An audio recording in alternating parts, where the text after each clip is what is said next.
I want to begin by saying that during my entire childhood days, my parents never once treated me, 33F, and my sister, Mary, 26F, differently. Despite the significant age gap between us, they were always consistent in their love, care, and attention toward both of us. From what I can remember, there wasn't any favoritism or special treatment whatsoever. While me and Mary were not exactly each other's best friends, we got along just fine. Being the oldest sibling, I never really fought with her much and just let her do whatever she wanted. I am mentioning all this beforehand to give an idea about my family dynamics because what I am about to write next is something that completely blindsided me. You see, just 2 years ago, my sister got married in this beautiful, grand ceremony that my parents generously paid for. It was everything she had dreamed of, and she tied the knot with her college sweetheart, Jack. They had been together for years, and it seemed like a natural progression for them to finally get married. Watching them exchange vows was such a heartwarming experience for us. They looked so in love, and from the outside, everything about their relationship seemed perfect. Everyone, including myself, was thrilled to see them take this step in life. I was genuinely happy for her because it felt like she had finally got everything she wanted. After the wedding, like many newlyweds, they wanted to start a family. I knew they had been trying for quite some time to get pregnant but had faced some challenges. It was hard watching her go through that, especially knowing how much she wanted to become a mother. But then, just a few months ago, everything changed. She tested positive and found out she was pregnant. My sister and Jack were over the moon. It was the news they had been longing to hear for what felt like ages. I remember feeling so elated for them because I knew how badly they wanted this. It felt like their lives were finally falling into place. As for me, I've been married to my husband, Cleo, for the past 6 years, and we have a young son together. Motherhood has been such an incredible journey for me, and I was beyond excited that my sister was finally going to experience it too. She has always been a loving and attentive aunt to my son, and I know she's going to be a wonderful mother. I looked forward to the idea of our kids growing up together, becoming best friends, and sharing a bond better than what we had growing up. I envisioned family gatherings where they'd be inseparable, and I felt this would bring my sister and me even closer, as we navigated parenthood side by side. Everything seemed perfect, and I truly believed we were on the brink of a new, exciting chapter in both of our lives. That's why I was completely taken aback when one day Mary called me to tell me that one of her ex-boyfriends from high school, David, had reached out to her after all these years. She seemed amused by the situation, laughing as she explained that he had somehow found out about her pregnancy and had congratulated her. As they got to talking, they ended up reconnecting. Right away, hearing David's name made me uneasy. My mind flashed back to the past. I remembered David all too well from our high school days, and I had never liked him. In fact, from what I could recall, he was nothing but trouble. He was always pulling some prank or another, often landing himself in hot water with the school authorities. He got suspended more times than I could count, and his reputation was far from good. What made matters worse was the history he had with Mary. I vividly remembered how David had cheated on her, and not just with anyone, it was with one of her closest friends. That betrayal had crushed Mary back then. She had spent several nights crying. She had been devastated, and it took her a long time to move on from the pain he caused. With all of that in mind, I immediately told her my thoughts. I reminded her of everything he had put her through. I made it clear that I thought he was bad news, just as he had been back in high school. I firmly believed that after so many years, there was no good reason for her to entertain him now, especially given their history. But to my surprise, Mary didn't seem concerned. In fact, she quickly brushed off my worries as if they didn't matter. She told me that all of that had happened years ago and assured me that David had grown up since then. According to her, he had become a responsible and mature person. I wasn't convinced, but she was clearly excited about reconnecting with him. She even mentioned that David wanted to meet up with her, and she seemed genuinely happy about the idea. I didn't like it at all. Deep down, I wished she wouldn't go through with meeting him, but at the same time, I realized that there was only so much I could say. So, I decided to keep my mouth shut and hope that everything would be okay. Mary met with David as planned and seemed to have a wonderful time. She called me the next week, bubbling with excitement, to share every detail about their meetup. She couldn't stop gushing over how handsome David looked and how much he had changed physically. She emphasized how tall and muscular he had become, speaking with an enthusiasm that made me uncomfortable. As I listened to her rave about him, I couldn't help but shake my head. It wasn't just the way she was praising his appearance that bothered me, but also how she seemed captivated by the fact that he remembered every single detail about her past. I asked Mary what her husband, Jack, thought about her meeting up with an old high school ex. There was a brief pause on the other end of the line, and I could sense a shift in her tone. She then admitted that she hadn't mentioned anything to him. When I asked her why, she explained that Jack might get jealous if he knew about her meeting with David. This made me even more uneasy, as it felt like Mary was knowingly keeping something from her husband that she should have been open about. She went on to justify her decision by saying that Jack didn't need to know everything about her life. That statement really didn't sit well with me. While I understand that every marriage has its boundaries and personal space, keeping something like this, meeting up with an ex, especially one with such a complicated history, from her husband seemed wrong. I didn't want to argue with my sister, so I firmly told Mary that as long as she didn't meet David again, things might still be fine. I hoped she would realize that continuing to see him wasn't a good idea, especially if she planned on hiding it from Jack. But to my surprise, Mary confessed that she had already made plans to meet David for lunch the very next day. She didn't seem remorseful at all about it. In fact, she tried to justify it by saying she was simply enjoying reconnecting with a familiar face from her past, and that it wasn't a big deal. Over the next 2 months, Mary continued to secretly meet up with David, all while still being pregnant with Jack's child. I found it incredibly troubling that Jack remained completely unaware of what was going on behind his back. Every now and then, Mary would update me about her meetings with David, and it became clear to me that she was getting more and more involved with him than she should have been. There was a shift in the way she talked about him. It wasn't just casual anymore, it felt like something more intimate, more emotionally connected. I could sense that she was slowly crossing a line, and it worried me deeply. I brought the issue up with my husband, Cleo, because I didn't know what to do. I wanted to make sure I wasn't overreacting, but I also needed advice. Cleo listened patiently, and while he didn't approve of what Mary was doing, he felt strongly that we shouldn't interfere in her marriage. I begrudgingly agreed with him, but that nagging feeling of unease stuck with me. Something about the situation didn't sit right in my gut, and I couldn't just ignore it. Then, one evening, I was out with some friends, enjoying a casual night out, when I walked into a restaurant and spotted Mary sitting with David. They were tucked away in a corner booth, almost hidden from plain view.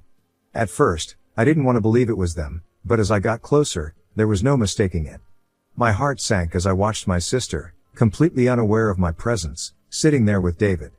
They were playing with each other's fingers, smiling, blushing, and locking eyes in a way that made them look like they were lovers, not old friends catching up. I was furious. The sight of them together like that made my blood boil. Every instinct in me wanted to march over to that table and confront Mary right then and there. I felt so angry, not just for Jack, but for the way she was handling the whole situation. But as much as I wanted to, I realized that confronting her in public, in front of everyone, would cause a scene and probably embarrass her. It wasn't the right place or time for that. So instead, I made a quick decision. I quietly took out my phone and snapped a few pictures and videos of Mary and David together. I needed undeniable proof if I was going to confront her about this later. Without solid evidence, I knew she might try to brush it off or downplay the situation, but what I saw was too clear to ignore. After getting the proof, I went to sit with my friends in the opposite corner of the restaurant, trying to act normal while I processed what I had just witnessed. Inside, I felt torn apart. I couldn't stop thinking about Jack, how clueless he was, how much he trusted Mary, the mother of his unborn kid, and how this betrayal would hurt him. That night, I tried to reach out to Mary multiple times, hoping to confront her, but she wasn't answering any of my calls. I was growing more anxious by the minute, so I decided to call Jack to check in on her. When I asked him where Mary was, he casually told me that she was having a girls' night out and spending the night with one of her best friends. I felt an overwhelming sense of guilt and anger because I knew very well that she was most likely with David. I gently pressed him, asking if he was certain that Mary was with her friend, but he just laughed, completely unsuspecting. He said, "Why wouldn't she be?" Jack had no reason to doubt her, and it hurt to see how blind he was to the situation. I felt awful for him, knowing the truth but not being able to share it, at least, not yet. I knew I couldn't just drop that kind of bombshell on him without first speaking to Mary directly. I needed to hear her side and get to the bottom of what was happening before making any drastic moves. The next day, Mary finally called me back, unaware that I knew everything.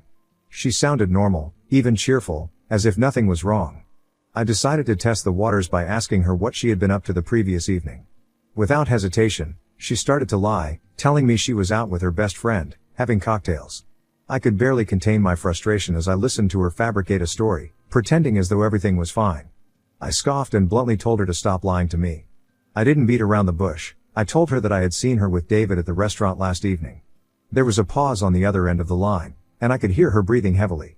Mary didn't try to deny it, and she went quiet, probably realizing that she was caught and there was no point in pretending anymore. I took a deep breath and told her that she needed to stop what she was doing and think about the consequences, especially for her unborn child. I reminded her that she wasn't just hurting Jack by doing this, but she was jeopardizing her entire family's future.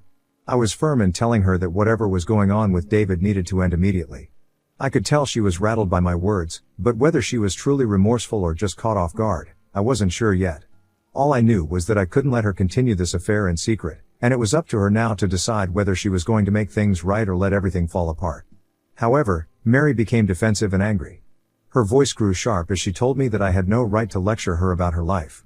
She insisted that she had certain needs and cravings during her pregnancy which only David could fulfill. Hearing those words made me want to puke. She continued to assure me that she knew exactly what she was doing, and that I didn't understand the complexities of her marriage. According to her, David was saving her from what she described as a boring and unfulfilling life. Hearing her say that was shocking. Up until David had reappeared in her life, Mary had never once expressed any dissatisfaction in her marriage. However, suddenly she had so many complaints. It felt like she was just trying to justify the cheating in her head by coming up with random things. I argued back, reminding her that she had always spoken highly of Jack, how loyal, considerate, and kind he was. Jack had been nothing but supportive and loving throughout their marriage, and if she had concerns or felt unhappy, she should talk to her husband directly rather than betray him. Cheating wasn't the answer. But instead of listening, Mary raised her voice, saying that David understood her in a way Jack never could and that she had already crafted a plan for her future. Her tone sent chills down my spine, so I asked her straight out what she meant by that. I feared the worst, and unfortunately, my fears were confirmed. Without hesitation, Mary confessed that she wasn't planning on leaving Jack until after the baby was born. She explained coldly that this timing was deliberate as she didn't want to be blamed for the divorce if she tried to leave her husband while still pregnant. She also wanted to ensure that she would receive child support, and that she would be entitled to a significant amount of alimony. I froze when I heard this. She was planning to manipulate the situation to her advantage, using the birth of her child as leverage to get financial security. I shook my head and told her straight out that she sounded like a crazy person. This wasn't the Mary the first knew.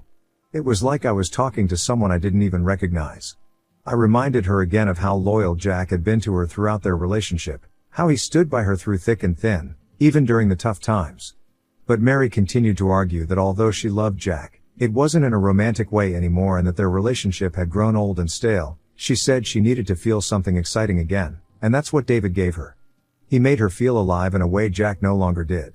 I was furious, but more than that, I was heartbroken. Mary's plan was plain cruel, and I told her as much. I warned her that treating Jack, her husband, so coldly while she plotted to leave him was beyond unfair. But she just scoffed at me, shrugging off everything I said, and told me that as her sister I just needed to support her. Over the next few weeks, Mary continued to see David despite our conversation. She would regularly lie to Jack, telling him that she was spending time with me or staying at a friend's house. She even started asking me to cover for her if Jack ever called to check in. I was growing tired of her recklessness. Each time she dragged me into her web of lies, I felt more and more conflicted. I wanted to support my sister, but how could I, when what she was doing was so wrong?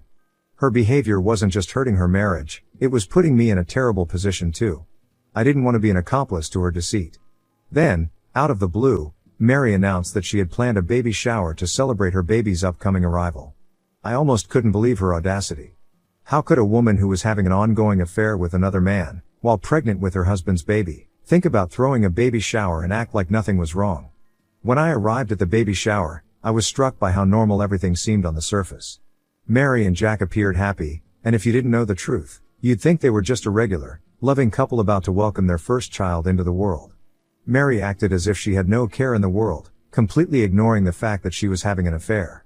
The sight of her and Jack cutting a cake together to reveal the gender of their baby, a boy, was bittersweet. I felt a rush of happiness, knowing I was going to be an aunt, but at the same time, I was burdened by the guilt of what I knew.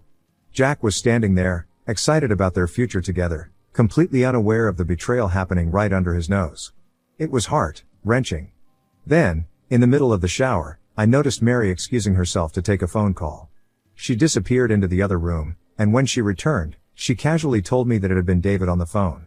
He had called because he missed her, and she was already making plans to see him that night. I could barely believe what I was hearing. Right there, during her own baby shower, she was thinking about spending the night with another man. And, as usual, she intended to lie to Jack, saying she was staying at her friend's house when she was really going to be with David. I couldn't hold back any longer. I shook my head in disbelief and told her straight up that this whole situation was getting out of hand. But Mary, unfazed as ever, brushed off my concerns. She told me that I needed to relax, insisting that she knew what she was doing. Her nonchalance was maddening. At that point, I knew I had reached my breaking point. I could no longer stay silent or be complicit in Mary's deceit. As I walked back into the room after our conversation, Jack looked at me, sensing something was off. He asked me, out of concern, if everything was okay. My heart was racing, and my voice was shaky as I prepared myself for what I knew I had to do. I glanced around the room at all the familiar faces, our family, friends, and Jack himself, who still had no idea about the betrayal unfolding around him. My sister, Mary, who had always been so close to me, was subtly shaking her head, silently pleading with me to stay quiet, to continue covering for her. But I knew this was my chance to come clean, to tell the truth, and free myself from this burden. With a trembling voice, I announced to Jack that there was something he needed to know. I took a deep breath before admitting everything. Mary had been having an affair. The room went completely silent as everyone turned to me, their faces filled with confusion. I recounted everything that my sister had been doing behind Jack's back and how she had even forced me and her friends to cover up for her. I broke down and apologized to Jack for not admitting to him sooner. The room erupted in shock, and I could see everyone trying to process what they had just heard. My mother's face twisted in disbelief as she demanded to know what I was talking about. She turned to Mary, who still sat frozen, and asked if it was true. Mary tried to act confused, pretending she had no idea what I was saying. I then pulled out my phone and showed everyone the pictures and messages I had taken as proof of Mary's affair with David. I didn't want to humiliate her, but the truth needed to come out. I then revealed to Jack her plan to leave him after the baby was born to secure alimony and child support without facing the blame for the divorce. Jack's eyes widened in disbelief as he stared at the pictures of Mary and David together, the messages confirming their relationship. Then, Jack and Mary erupted into a massive argument. At first, Mary tried to deflect and deny it all, but faced with undeniable proof, she finally broke down and admitted everything. The betrayal was too much for Jack to handle. He was devastated. In the end, the evidence I had provided helped Jack in the divorce proceedings that dragged on for months. When Mary finally gave birth to their son, Jack insisted on a paternity test, and only after it was proved that he was indeed the father, he agreed to pay for child support. However, during the divorce proceedings, the judge ruled that he was not required to pay any alimony, given Mary's infidelity. During these months, watching my sister face the consequences of her choices was incredibly hard. I knew revealing the truth was the right thing to do, but I hadn't anticipated the backlash that would come from my own family. Instead of holding Mary accountable for her actions, my parents turned all their anger and frustrations towards me. They were furious, accusing me of sabotaging Mary's happiness out of spite and jealousy. They kept repeating that family is family, and insisted that I should have protected my sister's secret, no matter how terrible her actions were. I was really taken aback by how much they suddenly favored my sister over me when they had never done that before, and at one point I even started to doubt myself, thinking if I really made the right move by exposing her. However, things escalated even further when my parents and Mary, in their desperation and irrational anger, tried to sabotage my own marriage. My parents actually called my husband, Cleo, demanding that he divorce me. They reasoned that since I had made Jack divorce Mary, I didn't deserve to have a husband or a happy marriage either. In fact, Dad told Cleo that he always felt that he was too good for me, and my mom agreed with him. It was as if they wanted to see me suffer in the same way they believed Mary had suffered, even though it was Mary's choices that had led to her downfall. Thankfully, Cleo didn't even take them seriously. He laughed at the absurdity of their request and immediately dismissed it. He knew I had acted out of concern for Jack, and he was disgusted by my parents' attempts to ruin our marriage out of spite. Then, Mary tried to come up with an elaborate lie, claiming that she had caught me cheating with a man from my office and how I was the one who always encouraged her to cheat during her marriage. She was desperate to turn the tables on me and tarnish my reputation. But my husband knew they were all lies. Her attempt to discredit me failed miserably, and all it did was make me even more disgusted with how far my family was willing to go to punish me for doing the right thing. I realized then that everyone except my husband was too blinded by their misguided loyalty to Mary to see the bigger picture. For the sake of my own mental health, I made the difficult decision to have no contact with my family. Cutting them out of my life wasn't easy, but it was necessary. I needed to protect my peace and my sanity. My husband and I moved forward, stronger than ever, and I found solace in the fact that I had stood by my principles, even when it meant standing alone. It's been 8 months of no contact when, out of the blue, my parents emailed me yesterday. I had blocked them everywhere, except on Gmail, which I must have overlooked. In the email, they admitted they were wrong to blindly support Mary. They explained that they had been too focused on protecting her because she was the youngest, and seeing her in pain made them act without thinking. This was something I had always hoped they would understand one day, but I wasn't expecting it to happen, after all the harm they had done to me. They also wrote how Mary, who had moved back in with them after her divorce, had also moved David in with her. Apparently they were loud, obnoxious, and didn't help my parents out with any bills. With 2 more family members, my mother had to do even more chores around the house because no one else helped. Mary was also forcing my parents to babysit her son while she would be out spending time with David. Hence, my parents were at their wits' ends and were reaching out to me, practically begging me to help them. They had written how I should help them talk to Mary, who refuses to listen to them, and get her and her new family to move out immediately. Ida, if I refuse to help out my parents after everything that has been done to me?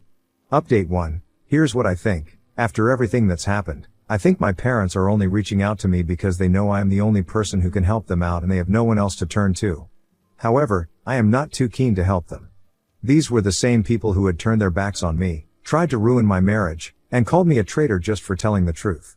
Now, they want my help because they can't control the very person they had chosen to defend. Because of their foolishness, my sister and her affair partner are now playing happy family while living for free at my parents' home. I have also reached out to Jack and let him know about the difficulties that my parents are facing due to Mary and David. I asked him to ensure that his kids are not being neglected at their place, and he has assured me that he will be looking into it. Update 2. Thank you everyone for your suggestions. I was planning to ignore my parents' email, but my dad sent me another one. This time, he accused me of abandoning him and mom by not helping them in their time of need. He said they were really struggling financially and asked if I could send them $200 every month at least, since I have such a great job. He claimed this would help them immensely. I was furious reading this and felt I had to reply, even just to put an end to it. I am just copying and pasting here what I emailed back to him. Dad, you and mom have shown yourselves to be the worst kind of parents. How dare you ask me for help after you tried to destroy my marriage just a few months ago? Ari lied and made up stories about me and a coworker to make my husband think I was cheating, and you and mom supported her without a second thought. None of you even once stopped to realize how cruelly I was being treated just for doing the right thing. Now you're asking me for money because your precious daughter and her affair partner are causing problems in your house? You deserve everything that's happening to you. You dug your grave, now lay in it. P.S. Cleo and I are doing great. My son doesn't miss you at all. Cleo's parents are far better grandparents than you and mom could ever be. I hope reading this email will shut them up for good. Update 3. Hi fellow Redditors. It's been 4 months since my last update. After sending my last email to my parents, they've left me alone, which has been a relief. I've heard from some relatives that apparently, things escalated even further with Mary and my parents. During a heated argument with my mother over the care of Mary's son, Mary attacked her. My mother had been urging Mary to spend more time with the child, and Mary perceived this as an insult, leading to the confrontation. The police had to be called, but no charges were filed. After that, some of our relatives helped my parents forcibly remove Mary and David from my parents' home. Hearing about these events, I feel a sense of relief and validation. I'm glad I'm no longer a part of all that drama. My parents are clearly dealing with the consequences of their choices. While it's sad that things have ended up this way, I've learned how to prioritize my own well-being and happiness. Currently, my husband and I are planning on taking a vacation to unwind and enjoy some quality time together, since we haven't had a chance to do that for a while.